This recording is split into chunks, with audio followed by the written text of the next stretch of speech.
Dzokerera mabhuku ingoedza muri kuyera mobetsi. Kuyera mobetsi akajeka pana. Hatizo kujairwa kurumidza dzokerera mobetsi. Ndinzaro. Ende munochemera mai wenyu kumakuwo. Kwete pana. Pamana apa pabho rina radzindira mai wenyu. Mukaenda makuwoko zvizvo nzara munodya magwavha.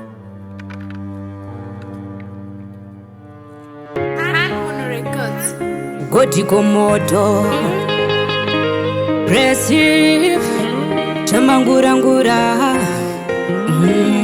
Pashoma patinapo Tiriritire mhuri dzatinadzo Asazove marwadzo Taparadzaniswa nezvatinazvo Pashoma patinapo Tiriritire mhuri dzatinadzo Asazove marwadzo Taparadzaniswa nezvatinazvo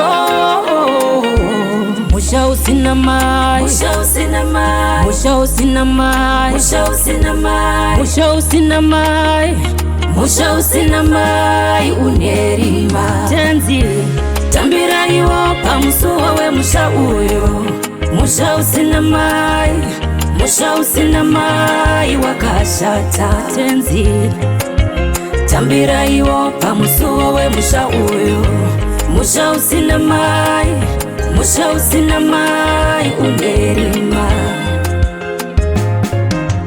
Nyevero yechimiro chenyemwerero Pasina rutunhu rwemagariro Ndiyo mviro yakasaka mariro Kugunun'una kweasina tariro Waona misodzi yabuda nei Kuvana vane nzara vachazodyei Paya pamunorova munozviitirei Shungu dziri mumwoyo dzinopedzwa nei Tenzi Tambira iwo pamusuwo wemusha uyo Musha usina mai Musha usina mai wakashata Tenzi Tambira iwo pamusuwo wemusha uyo Musha usina mai Musha usina mai unerima